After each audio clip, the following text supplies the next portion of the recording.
कांग्रेस के senior leader Pawan Khera ने आज बीएमसी इंतखाबात के सिलसिले में एक प्रेस कॉन्फ्रेंस की। इस मौके पर पवन खेड़ा ने इल्जाम आयद किया कि बीएमसी इंतखाबात में बीजेपी और शिवसेना पैसों का बेजा इस्तेमाल कर रहे हैं।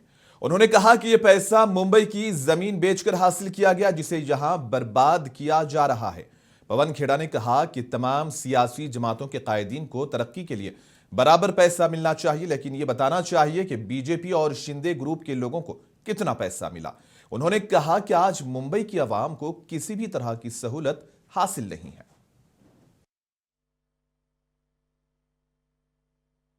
मुंबई के साथ लगातार धोखा हो रहा है। आज सड़कों पर हम देख रहे हैं खर्चा कितना कर रहा है कौन चुनाव में। बीजेपी और शिवसेना के अलावा कहीं आपको कुछ नहीं दिखेगा, क्योंकि पैसा सिर्फ इनके पास है। वो पैसा किसका है, वो पैसा कहां से आया है?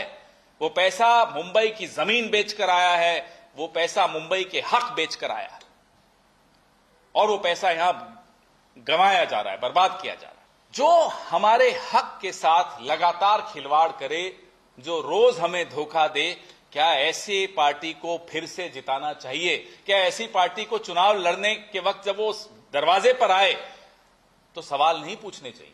हम बार बार मुद्दे उठाते हैं। जो करोड़ों रुपए विकास के लिए सबको बराबर मिलने चाहिए, हर पार्टी के एमएलए को मिलने चाहिए, हर पार्टी के पार्षद को मिलने चाहिए। कितना प्रतिशत बीजेपी के एमएलए ले गए, शिंदे सेना के एमएलए ले गए, और कितना प्रतिशत विपक्ष को मिला, यह सवाल भी पूछना जरूरी है। क्योंकि यह पैसा कोई मोदी का नहीं है, अमित शाह का नहीं है, यह पैसा हमारे और आपका है, आम मुंबईकर का पैसा। कांग्रेस लीडर उदित राज ने कहा कि बीजेपी हिंदू मुस्लिम कार्ड खेलने पर मजबूर है, क्योंकि मरकज, रियासत और बीएमसी में इख्तिदार में रहने के बावजूद वो तरक्की लाने में नाकाम रही। उन्होंने इल्जाम आयद किया कि बीजेपी नौजवानों को रोजगार देने में भी नाकाम रही है, और इसीलिए वो लोगों के जहन को हटाने के लिए हिंदू मुस्लिम करने पर मजबूर है। उदित राज ने कहा कि बीएमसी इंतखाबात के लिए हमने प्रकाश अंबेडकर की वंचित अघाड़ी से इत्तेहाद किया है। बीजेपी को हिंदू मुसलमान करना मजबूरी है, क्योंकि महाराष्ट्र में भी सरकार है, बीएमसी में भी उनका कंट्रोल रहा है, केंद्र में सरकार है, रोजी रोटी दे नहीं पाए। बीएमसी में जो कर्मचारी हैं उनको परमानेंट कर नहीं पाए, यहाँ पर जो साफ जल है वो नहीं प्रोवाइड कर पाए हैं, और रोडे और कंजेशन की समस्या है, पोल्यूशन की समस्या है। ऐसे में इनको सूट करता है, और दूसरे को सीन करता है कि क्षेत्रवाद, कि मराठी मानुस के नाम पर। तो मराठी मानुस को भी क्या मिलेगा अगर विकास की बात नहीं? कांग्रेस हमेशा से जो मूलभूत समस्या है उसके ऊपर, और हमारा जो समझौता है प्रकाश अंबेडकर जी का वंचित अघाड़ी से है, और बाबा साहब का कितना बड़ा योगदान है संविधान निर्माण में सब जानते हैं। नेहरू जी संविधान, और बाबा साहब, पटेल जी, गांधी जी मिलकर संविधान बनाए हैं। तो आज संविधान खतरे में है। तो बीएमसी का चुनाव क्षेत्रीय स्तर का चुनाव जरूर है, कारपोरेशन का, लेकिन इसका असर राष्ट्रीय स्तर पर जाता है। इसलिए संविधान बचाने के लिए हम दोनों एक हुए हैं। वंचित अघाड़ी और कांग्रेस हुई, और निजीकरण के खिलाफ हुए।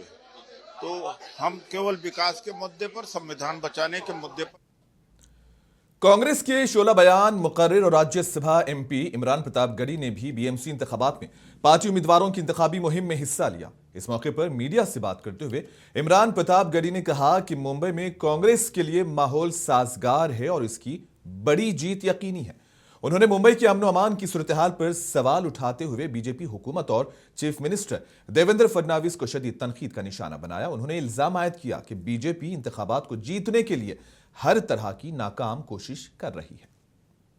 बहुत शानदार माहौल है। आप देखिए, सुबह सुबह मुंबई के हिसाब से ये सुबह है, और इस सुबह में हजारों की भीड़ है। इस रैली में लोग कई कई किलोमीटर से साथ चल रहे हैं। इससे पता चल रहा है कि कांग्रेस को लेकर के मुंबा देवी के सभी वार्डों में बहुत शानदार माहौल है। अमीन पटेल ने जो यहाँ पे पौधा लगाया है वो फल दे रहा है, वो साया दे रहा है।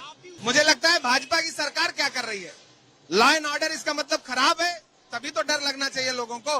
फडणवीस जी क्या कर रहे हैं, भाजपा क्या कर रही है? भाजपा क्या कर रही है, सरकार क्या कर रही है? सरकार सो रही है क्या? मेरा सवाल है कि सरकार सो रही है क्या? क्यों किसी को डर लगना चाहिए? और उसकी जवाबदेही किसकी है? सवाल डरने वालों से मत पूछिए। सरकार जिसकी जिम्मेदारी है कि किसी को डर न लगे, वो सरकार की है। तो सरकार बताए ना वो क्या कर रही है। देखिए, भारतीय जनता पार्टी जिस तरह से इस इलेक्शन को जीतने के लिए छल प्रपंच, पैसा, तिकड़म सब कुछ डाल रही है, कोशिश कर रही है, उसके खिलाफ नए नए इक्वेशन बढ़े हैं। तो ये स्थानीय चुनाव में ऐसा होता रहता है। मुझे नहीं लगता कि इस पर कोई बहुत ज्यादा प्रतिक्रिया देने की जरूरत है। मुंबई की जनता बहुत समझदार है। वो भाजपा की नफरत की राजनीति को भी समझती है और बाकी जो लोग नफरत की राजनीति कर रहे हैं उनको भी समझती है। ऐसे में मैं लोगों से कहूंगा कि हिंदू, मुसलमान, सिख, ईसाई वाले इस पचड़े में मत पड़िए। जो पार्टी सबको लेके चलती है उसका नाम कांग्रेस पार्टी है। कांग्रेस पार्टी के साथ आइए। बीएमसी में बिना कांग्रेस पार्टी के किसी की सरकार।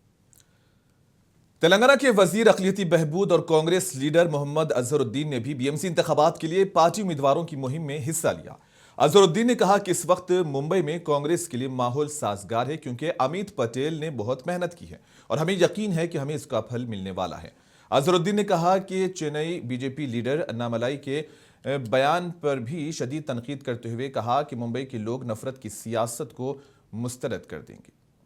क्योंकि हम लोग इंशाल्लाह इस टाइम जरूर जीतेंगे। जो भी थोड़ा बीच में रिजल्ट उतने अच्छे खास नहीं आए, बट लेकिन उसमें हम इम्प्रूव कर रहे हैं, मेहनत कर रहे हैं। और जो चारों हमारे जो कैंडिडेट्स हैं वो काफी ग्राउंड लेवल पे अच्छा मेहनत कर रहे हैं। और अमीन पटेल साहब है, वो तो बहुत एक्सपीरियंस है। नहीं देखिए, वो तो कभी ना कहीं आना ही था, वो तो कभी एक्सपेक्टेड था। ऐसा कभी हो ही नहीं सकता था कि वो दोनों कभी लड़े, क्योंकि जो भी उनका हुआ है उससे मेरे ख्याल में मैं तो इतना ज्यादा इम्पोर्टेंस ऐसी चीजों पे नहीं देता हूँ। मेरा इम्पोर्टेंस खाली अपनी पार्टी पे रहता है। अपनी पार्टी को कैसे स्ट्रॉन्ग करना, अपनी पार्टी को कैसे जिताना, मेरा पूरा ध्यान इधर ही रहता है। मैं इधर उधर ज्यादा ध्यान लगाता नहीं हूँ, क्योंकि मुझे मेरा काम है, मेरे को ये काम दिया गया है। मेरे कांग्रेस पार्टी हमारी पार्टी है, उसको कैसे आगे बढ़े उसके लिए हम ज्यादा सोचना चाहिए, ताकि दूसरी चीजों की अगर बात सोचेंगे तो हम जो काम हमारे लिए दिया गया वो काम हम नहीं रहता है। ऐसा अभी नहीं, पहले से भी हो रहा था, इसमें कोई नई बात नहीं है। तो हम इसको ज्यादा। शिवसेना यूबीटी के सरबराह और साबिक चीफ मिनिस्टर उद्धव ठाकरे ने मुंबई के नाम को लेकर जारी तनाजे के सिलसिले में इल्जाम लगाया कि ये सब अडानीइज्म है। उन्होंने सवाल किया कि क्या ये मुंबई को दोबारा बंबई में तब्दील करने की उनकी चाल तो नहीं। उद्धव ने कहा कि मुंबई को बहुत मुश्किलों से हासिल किया गया था। उन्होंने कहा कि इस हमले को रोकने के लिए आप जैसे सिपाहियों के साथ मिलकर लड़ना हमारा फर्ज है। बाला साहब ठाकरे ने हमें सिखाया कि अगर कोई आपके खिलाफ हाथ उठाए तो उसका हाथ तोड़ दो। शिवसेना यूबीटी के सरबराह ने कहा कि वो लोग जो ठाकरे खानदान के वजूद को नुकसान पहुंचा सकते हैं वो अभी पैदा भी नहीं हुए हैं। तसाच एक शाहीर अमर शेख हा महाराष्ट्र प्रेमी मुसलमान सुद्धा होता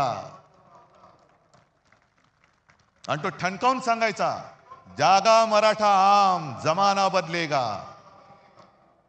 आणि त्यांचं पुढचं वाक्य जे आहे, दो कौड़ी के मोल मराठा बिकने को तैयार नहीं। तो शिल्लक राहिलाय का आज मराठी माणूस? दो कौड़ी के मोल मराठा बिकने को तैयार नहीं, हे छाती ठोकपणे दिल्लीश्वरांना ठणकावून सांगणारा अमर शेख। अहो मेवा भाऊ, तुम्ही आम्हाला काय शिकवताय?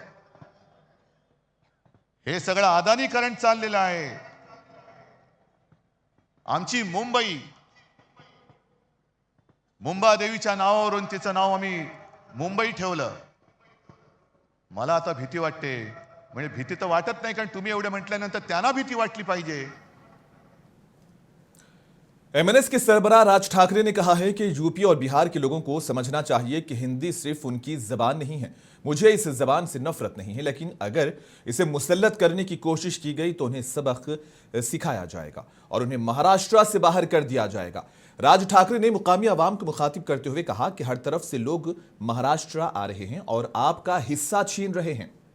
अगर जमीन और जबान दोनों ही खत्म हो जाएं तो आपका सफाया हो जाएगा। उन्होंने कहा कि आज ये बहरान आपकी दहलीज पर आया है। मराठी बोलने वालों के लिए यह आखिरी इलेक्शन है। अगर आज आपने ये मौका गंवा दिया तो फिर आपका सफाया हो जाएगा। मराठी और महाराष्ट्र के लिए मुत्तहिद हो जाएं। उन्होंने कहा कि मुंबई बहुत से लोगों की कुर्बानियों से हासिल किया गया था।